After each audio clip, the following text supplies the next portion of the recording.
We already saw Chris Van Meter earlier, a winner with Celestia tokens. See if Syed can do the same.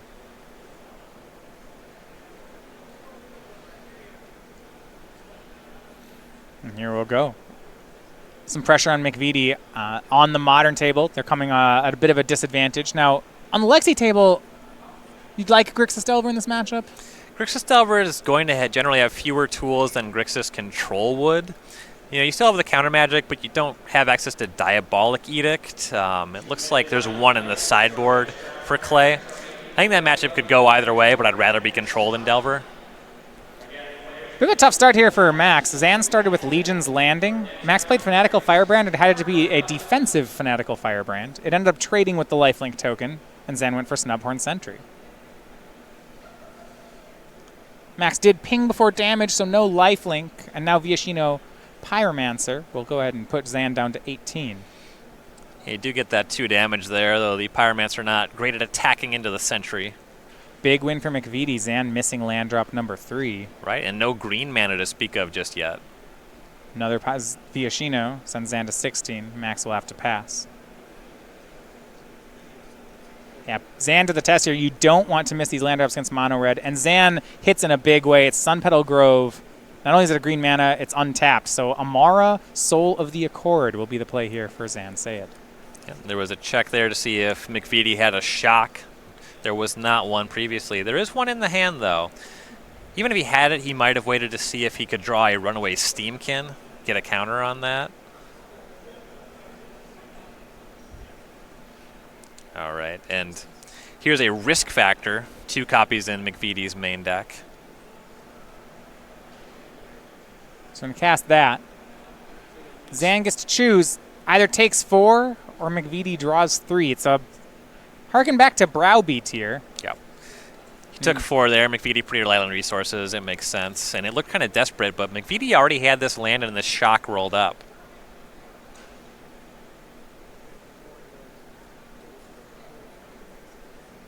I'm going to see a shock and then a Convoke from Zan.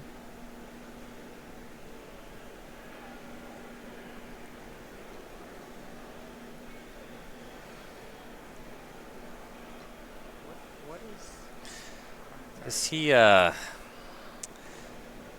believe he's just casting March of the Multitudes and getting a token off Amara. Okay, yeah. It's March of the Multitudes for 0 and then just getting a token. Right. Yeah.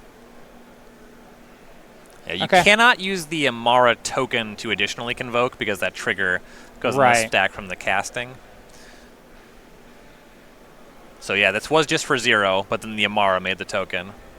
And token did trade with a Viashino, so only took 1 damage on Zan's side. 1 lifelink gained back. He stays at 11.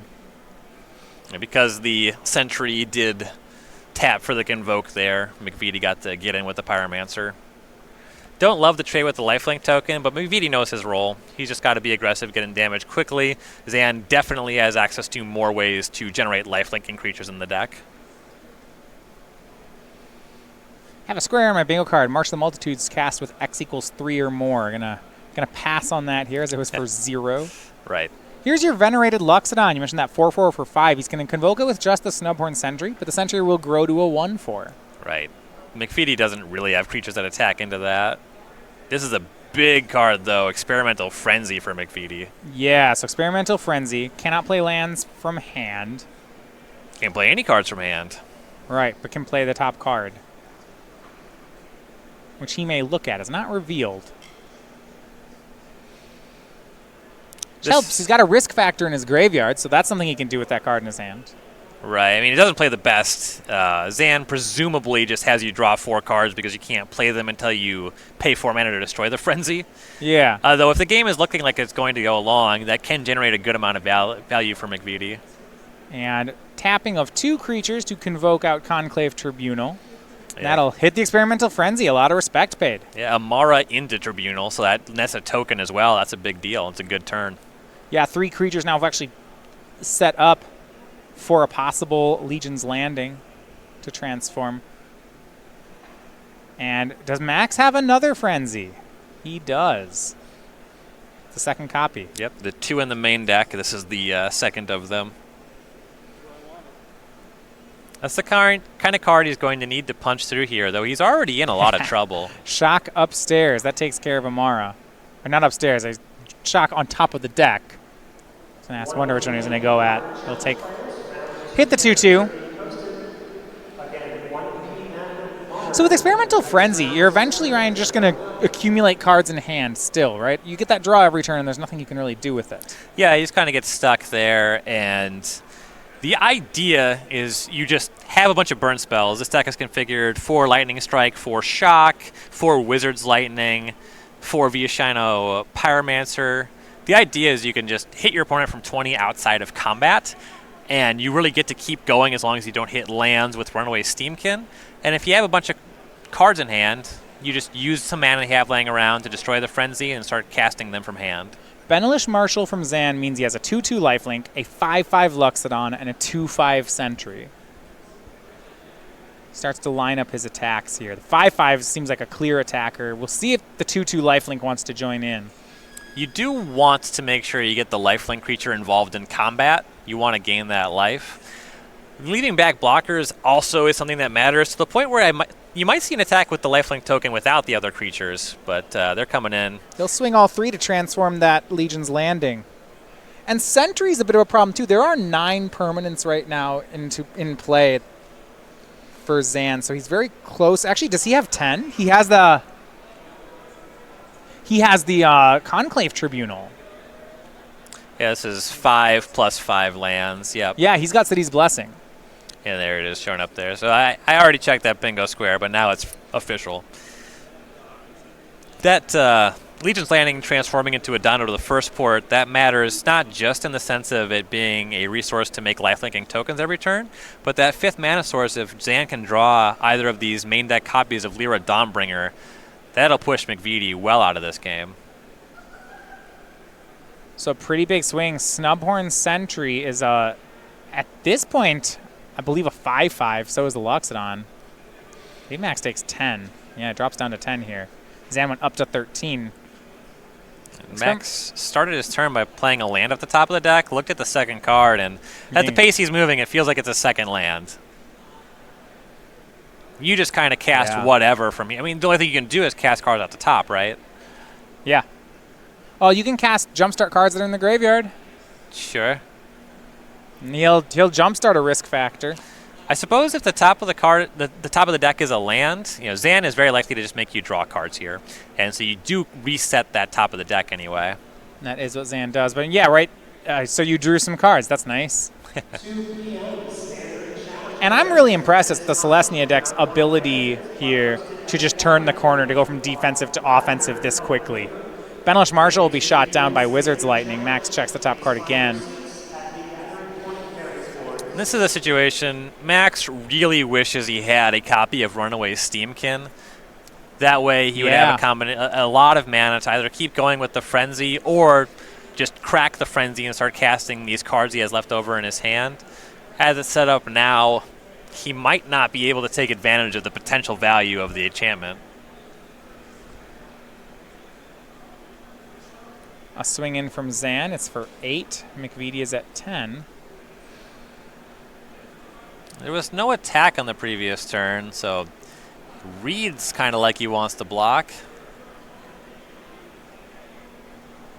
Yeah, I mean, I guess if he didn't leave this back, then Benelish Marshal would kill him. Yeah, right. Zan presented another Benelish Marshal, sure. Yeah.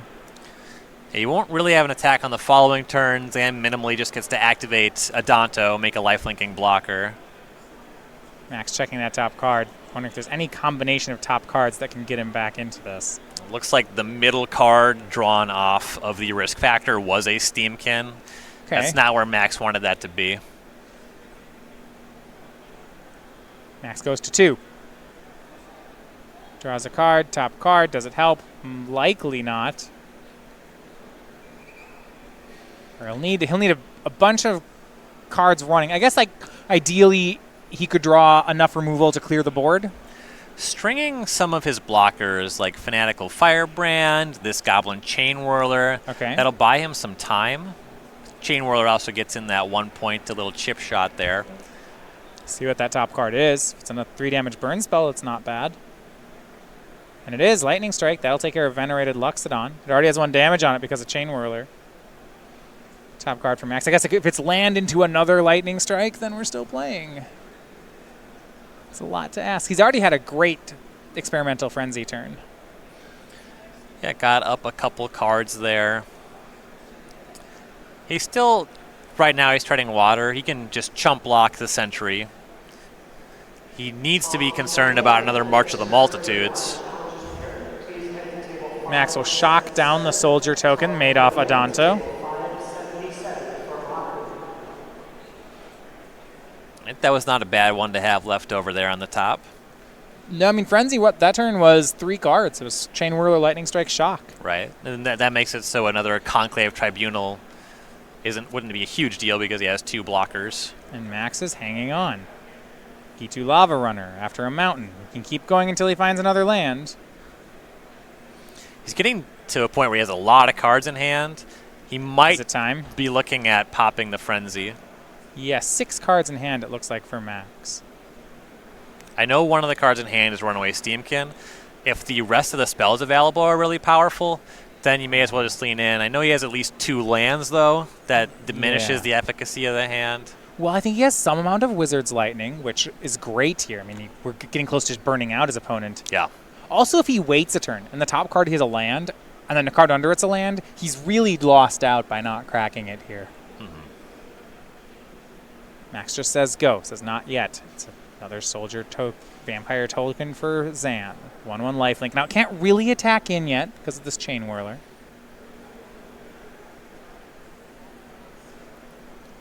Let's go. Max draws the top card, checks again. Is that playable? Yes, it is. It's 4 mana. It's Rekindling Phoenix. That's not bad at all. Top card again.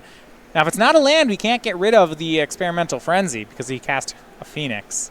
Right. The Phoenix is a pretty significant upgrade to his battlefield, though. Yeah, it was certainly a nice hit. We'll have to be wary of Lyra Dawnbringer or another Conclave Tribunal, though. Those are some of very few things that really meaningfully respond to the Phoenix. Once again, I like the style of this deck where we see red decks able to play mid-range. You know, that's what made black-red so powerful in our last format. Yeah, Experimental Frenzy is a card that I undervalued initially when I read it because I thought it was the kind of card you want to put in a combo deck. It looked like aggressive mining, where you're just like, oh, that's one of those weirdo red things that's probably bad. Right. Once I started seeing it in these aggressive decks, especially alongside Runaway Steam Kid, I started changing my tune. Okay. Fanatical Firebrand and a Fanatical Firebrand into... Is there another top card? No, he'll pass.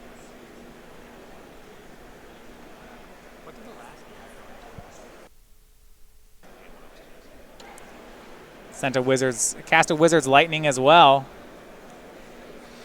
A huge turn there for Max. He's done great on this. Yeah. This Experimental Frenzy's been incredible. Right. His deck has elements that allow him to play the early game very effectively. You saw him using a Shock to dispatch an early Amara, which also forced Zan to cast a March of the Multitude, which he would much rather be casting on this battlefield, where he can make a ton of lifelinking tokens. Top card for Max, draws. It's now 3 lifelinkers for Zan, but I'm concerned on Zan's side. Those Firebrands are 2 points of burn.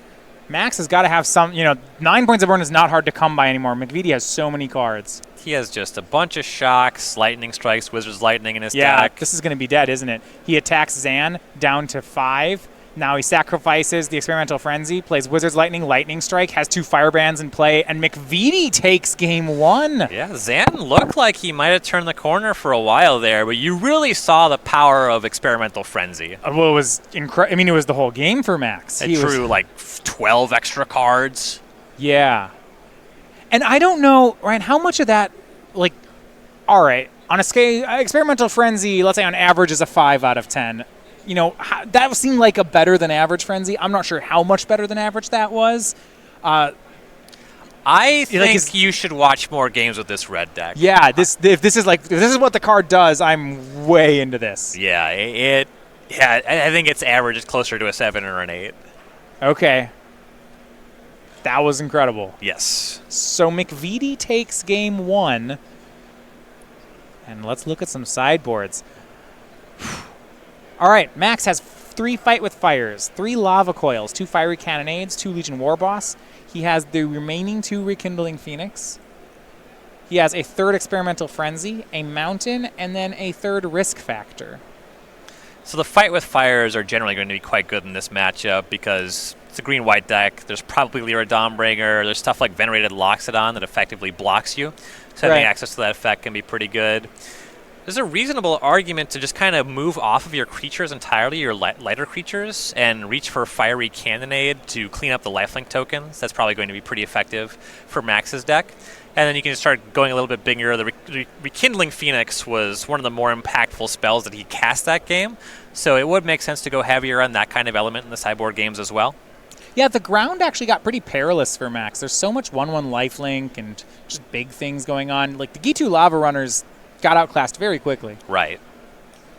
How about the card like Risk Factor? A Browbeat style card. I'm always skeptical of them.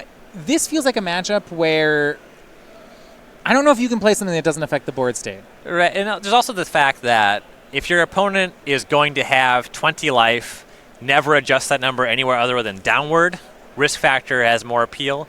Zan is very likely to be gaining life in some capacity, which makes it a lot easier to take 4 on the chin. When your opponent has an easy option on your card that gives your opponent an option, then it becomes quite bad. I would not expect too many Risk Factors in the post-sideboard games. Yeah, so we're looking at those from Max McVety's side. Yeah, Fire with Fire just has to be there because of Lyra Dawnbringer. Now on Zan's sideboard, he has 3 Karn, Scion of Urza, 3 copies of Night of Autumn, 3 Settle the Wreckage, 2 Carnage Tyrant, 2 Dawn of Hope, and 2 copies of Vivian Reed.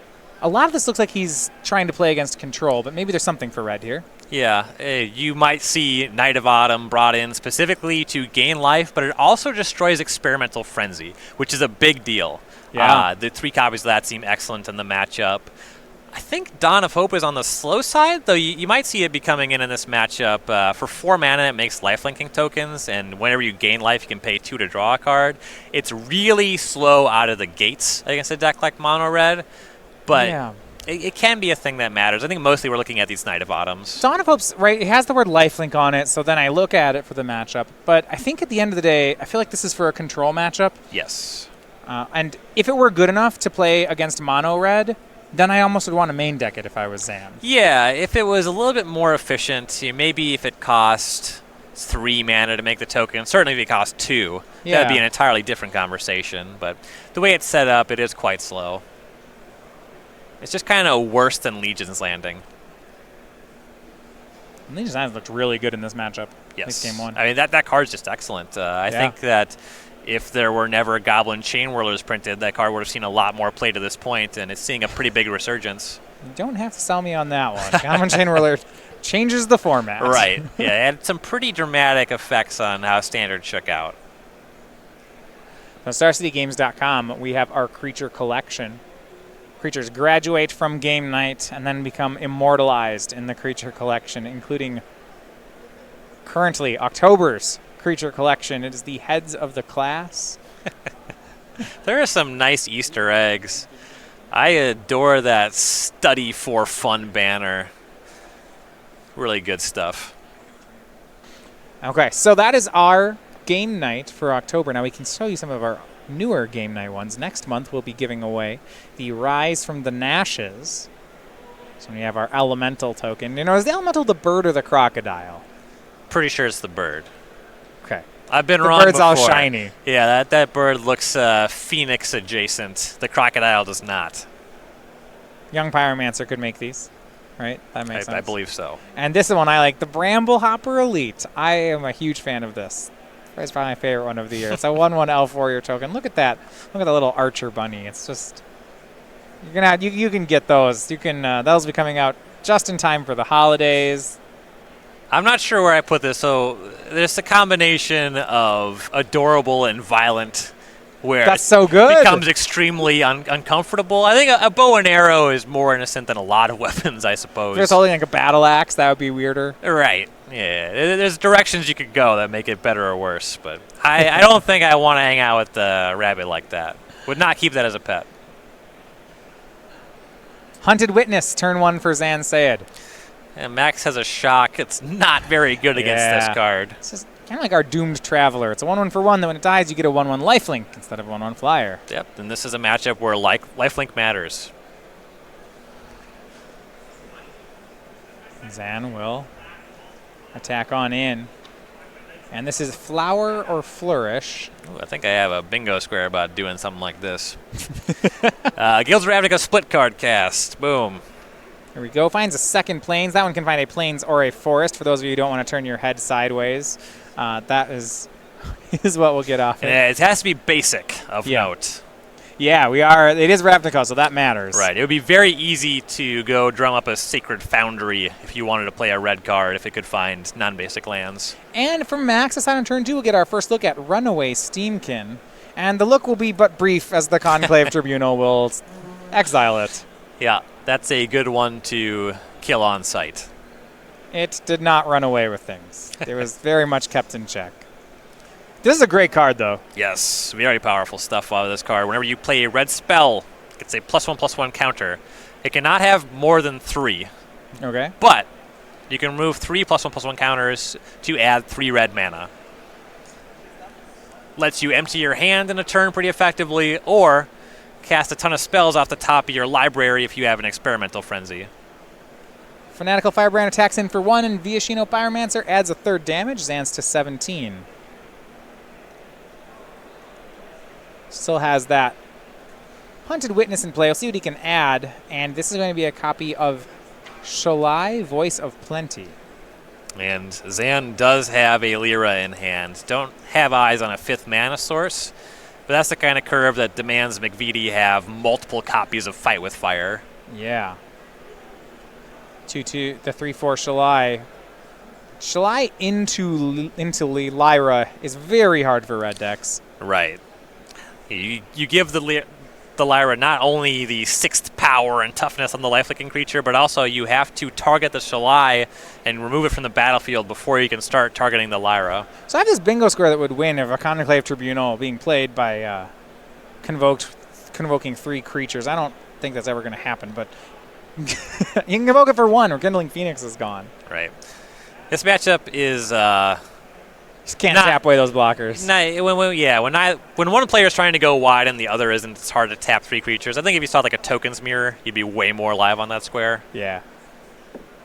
Well, if the deck's good enough, we might see one. Yeah. This is one that has been getting a bit of traction over on StarCityGames.com. I know Ross Miriam wrote an article about Celestia just being the best guild in Guilds of Ravnica for standard play. And the Celestia Tokens deck, it does look very powerful. Zan is down a game here, though. He has a lot to like in the matchup. Certainly has a lot to like in this game. Yeah. Yeah, he's able to answer Max's high-end threats with removal, and the low-end threats are just being low impact. See the Viashino Pyromancer trading with Hunted Witness. Yikes. That's pretty good. Lightning Strike and Shock on Shalai, and then Firebrand on the token. Max more or less clears the board, but he also clears out his hand. Yeah. I think Zan's still missing on that 5th land drop, so Max has that going for him. Yeah, it's not Lyra time yet. Right. Meantime, over in Legacy, Clay Spicklemire, Max's teammate, is going to take game 1. Some good news, Elenbogen, as you might think, Jeskai is having some trouble with Tron. Yeah. That is going to be pretty common in the matchup there. Well, Zan can't draw the 5th land, but he sure can draw copies of Conclave Tribunal. He takes care of another Rekindling Phoenix. Very good answer to that one. Ooh. All right. Might wish she had a 4th Experimental Frenzy. This can it win another game? Let's see. Well, no. Night of Autumn. Not that copy. Right out of the sideboard. And you mentioned he might board in for that. That was a timely hit. Oh. And there's another one on top for Max. Speaking of timely hits. And then a card. And then he's done. Does Zan have another Night of Autumn? Does he have a 5th land ever? Knight of Autumn, just a really powerful card. It's very versatile. Now the question I think is, can Zan overpower the Experimental Frenzy? We see Legion's Landing makes a lifelink. He's going to attack and immediately transform it into a Danto. And that's going to give him a token immediately if he wants it. It's also the 5th mana source for Lyra on the following turn. Actually, Zan he'll convoke out Venerated Luxodon. And I like what he's doing here is he can't answer the Experimental Frenzy. He's just pushing damage as fast as he can. Yeah, I mean, he's presenting lethal here. Yeah. 8 lands in play for Max. Playing off the top. If there's another land there, he can't do much.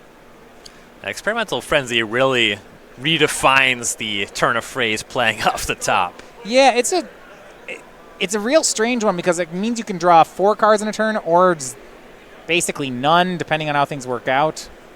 Max will Lightning Strike away the token. Checks the top card. Play Goblin Chain Whirler. Takes care of everything. The witnesses will be replaced. Okay. So that they can be blocked by the first striker. Did a Pyromancer. It's like this. Experimental Frenzy is incredible. It was 3 cards. Zan's going to be casting that Lyra, though. That was good. He's going to need another good turn next turn, Shock though. on a token. I'm interested that he shocked a token there. Shock plus Chain Whirler could have answered Venerated Luxodon. Now Luxodon swings in, and maybe Max is just playing to take 4. Or he'll double block. Zan's fine with that. And there's Lyra Dawnbringer. Now Max needs Fight with Fire. Upkeep, he Lightning Strikes the Lyra. Ooh, this is nice. This is top card. Draws for the turn. Top card. Fanatical Firebrand needs one more point. One more point. One more. There's his land drop. Did he do it? Does he have one in his hand? Can he sacrifice the Frenzy and unlock a card in his hand? He's got 3 points of damage on the Lyra. I love the play patterns of this card. That turn is great. Right. It is quite the swingy effect. Yeah. It's like right up there with Burning Inquiry for me. I like this one a lot more than I like Burning Inquiry. I might actually want to register this one in my deck. And the Lyra gets to heal the 3 damage. We didn't get there. Get to try again next turn. A swing for 5. Max down to 4. Legion's Landing. The game's still not over. That Frenzy can go nuts on the following turn still.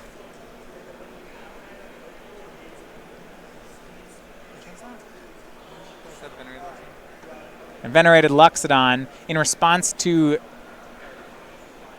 No, it looks like... He took care of there was a Legion's Landing 2. token. Took care of one of them. Fanatical Firebrand, here we go again. Max has already drawn his card for the turn, so no instant speed stuff.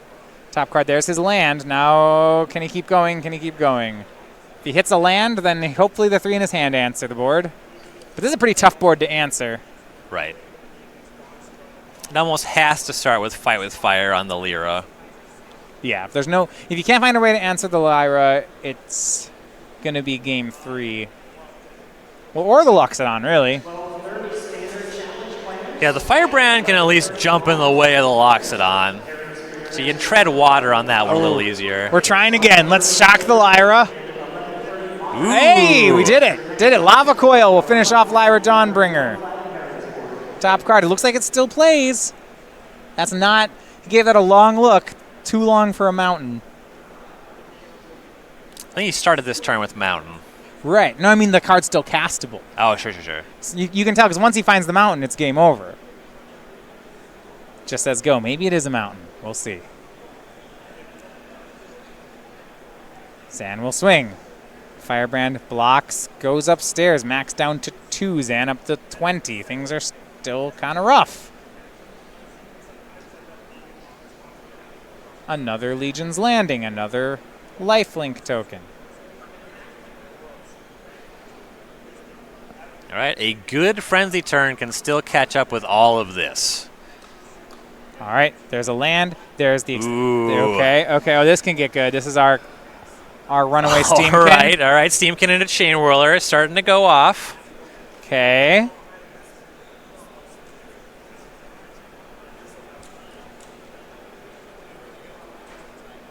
Oh, okay. There's that Pyroclasm effect, the Fiery Cannonade. And that grows the Steamkin so he doesn't get hit. The order of those cards mattered a lot. Says go. Zan makes a lifelink token. This Experimental Frenzy is just so powerful. Yeah, Zan needed to draw a 5th effect that could deal with one, because the second copy, it still gets you. Max draws for turn. There's a land. Top card. Does it do anything? We're getting to the point where Max's hand is pretty well stocked up. He's had a Rekindling Phoenix hanging out in the hand for a while. You still would rather just never crack. Oh, wow. Oh, how about Fight with Fire? Is that with Kicker? Oh, yeah. Okay. And now the Steamkin's up to a 4. Top right now. Max has to leave back a blocker, at least, because that Danto's there. Oh, he doesn't have to leave back a blocker. It's not even lethal, yeah. And with that Fight with Fire, Zan's at 14. He now has 7 power worth of attackers. Zan's kind of on blocking duty now. Max will let another turn go by, says go. Zan draws to 2 cards. Experimental Frenzy. Oh, man. Yeah.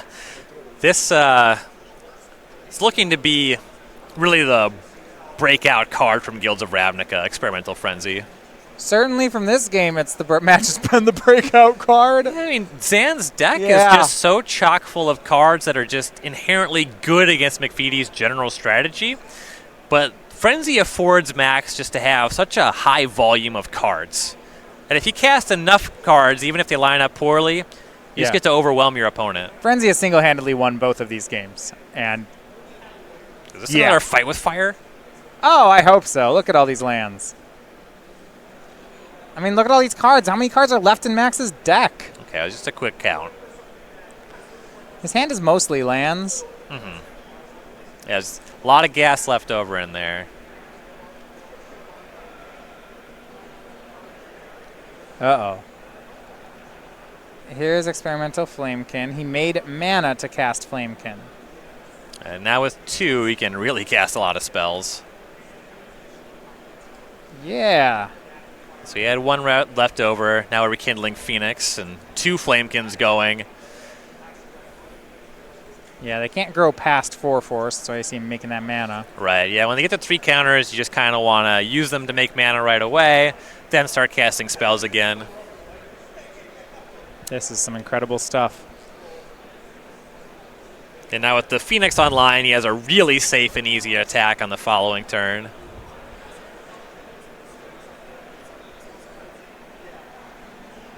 Lightning Strike. He's sending that upstairs. Not even going to go for the lifelinker. Storm's at like 5. Correction, yeah, so 11 now the life total.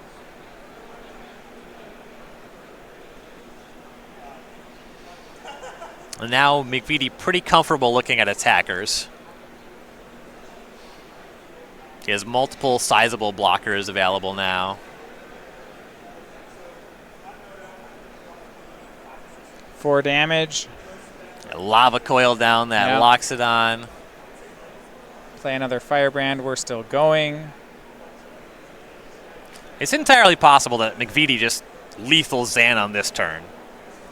Makes 3 more red.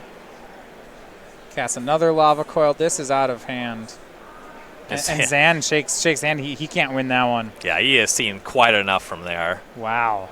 And McVety, still at the end of it, can just crack the Frenzy and cast the Rekindling Phoenix from hand. Yeah. That's the floor on the rest of that turn. Well. Yeah. Okay. That was the thing. If you were not a believer in Experimental Frenzy before this, let that be a lesson. All right. I think you're going to see a lot of that card in this format. And you have to have a plan for this deck. Yep. That's gonna that's gonna be a thing. Yes. Why are we only playing 2? Well, multiple copies, they can be pretty bad. Zero. They can be pretty bad. Having the second copy when Zan answered the first copy both times, Yeah, it was like, very good to have the second out copy. of the first one, if a resolved one always wins the game, that's like, Yeah. oh, we really shouldn't play 4 Jace the Mind Sculptors. What if we draw 2? Yeah. I want to say that Hazret had a similar early trajectory where Yeah, people it was- played a couple copies early on, and then pretty soon we're playing 4. Yeah. Back over to Legacy we go now, where Clay Spicklemire is up a game on David Long. Now with McVety winning, this is a do-or-die situation for David Long. Currently, his Dark Depths are getting hit by Surgical Extraction, which is not great for Golgari Depths. What can he do from here? I guess he has one in play. Right. Spicklemire has a Wasteland at the ready, though. Yeah, potentially he actually can't waste it yet, right? Because Because of the Thespian stage. I maybe. believe there's a Swamp Tapped and Crop Rotation being cast. I don't know if that mana is floating currently or what's Right. going on with that. Yeah, that would be... If there's no mana floating, then you feel like after extracting these, he just wasteland the depths and... Yeah, unless Long had cards in hand, this is an Elvish Spirit Guide deck. Okay. At any rate, until Long, Pithing Needles, or Ghost Quarters Wasteland, that will cover the combo. Yeah, and once the combo is gone, I don't believe Long has ways to win anymore. This deck is really bent on winning with that combo. You know, they have Right. some Vampire Hex Mages. David Long has started playing Dark Confidant in the deck, which is it has power. You know, it can attack. Wasteland at the remaining Dark Depths. Does Long have a Spirit Guide? Can he do something here? He can crop rotate the Dark Depths into the graveyard. So, does he have a way to get it back out of the graveyard would be the question. Don't believe that this deck generally does that. You're mostly looking for additional copies, Sylvan Scryings and what have you, once they're exiled. If this is not a Life from the Loam deck. Yeah, Gurmag Angler is going to attack David down to 2 as well. So that kind of takes the Dark Confidant wins off the table. Right. Thespian Stage copying Swamp, and Clay goes for the Lightning Bolt. 2-0, Clay wins in Legacy, and they saved their team, Andrew Elenbogen, from a bad matchup. Both with their 2-0 wins, they advance to 4-0. And in the Standard, see it. That 2-0 victory, that is Mono Red Aggro, Max McVety.